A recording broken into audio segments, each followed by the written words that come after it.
Once, in a quiet village nestled far away from the bustling city, there lived a boy named Jake.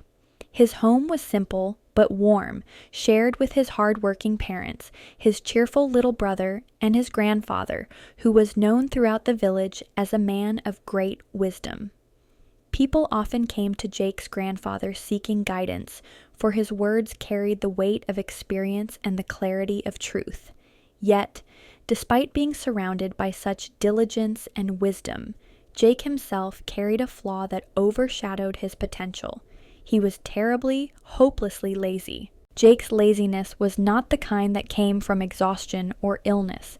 It was the kind born of habit, the kind that whispered, "Tomorrow will be better. Tomorrow I'll begin." Whenever Jake had a task to do, he postponed it. If his mother asked him to fetch water, he would say, "I'll do it later." If his father asked him to help in the fields, Jake would nod, but never move. Even his schoolwork suffered. While his classmates advanced, Jake lagged behind, always promising himself that he would catch up tomorrow. But tomorrow never came. His father scolded him often. His mother pleaded with him, and his brother teased him. But Jake remained unchanged.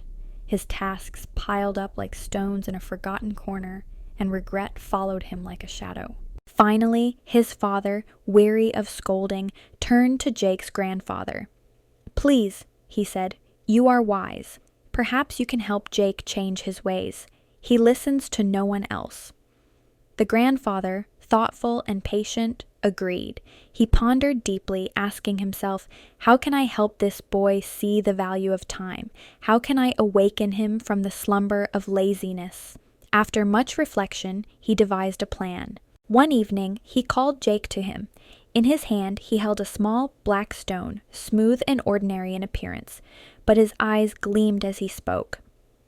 "Jake," he said, "this is no ordinary stone. It is a magic stone. If you rub it against iron, the iron will turn into gold. I am giving it to you.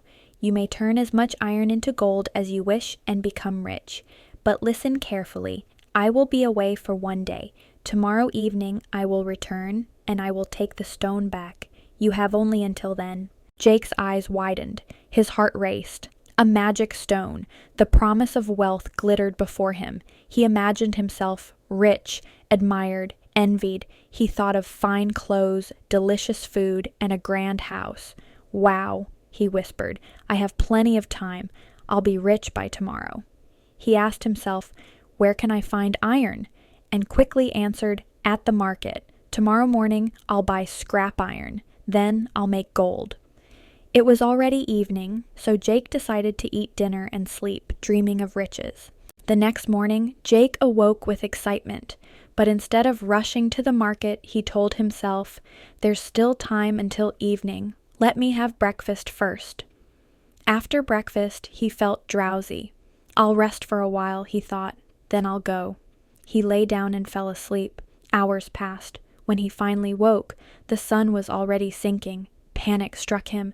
He leapt up, ready to run to the market. But as he opened the door, he saw his grandfather returning. The old man's eyes were calm but firm. He held out his hand. "Your time is over," he said, taking back the stone. Jake's heart broke. Tears filled his eyes. "Grandpa, please," he begged, "give me a little more time. Just one chance to make gold." But his grandfather shook his head. "Lazy people achieve nothing. You had a full day.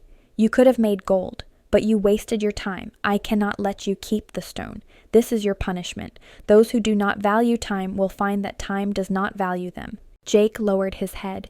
Shame burned within him. He realized he had lost a golden opportunity, not because of lack of ability, but because of his laziness. In that moment, he understood.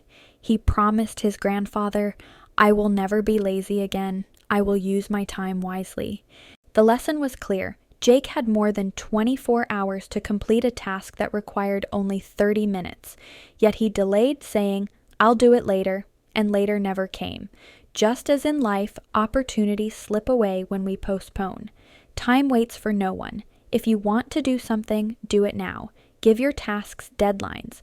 Begin, even if only for 2 minutes. A small start often leads to great progress.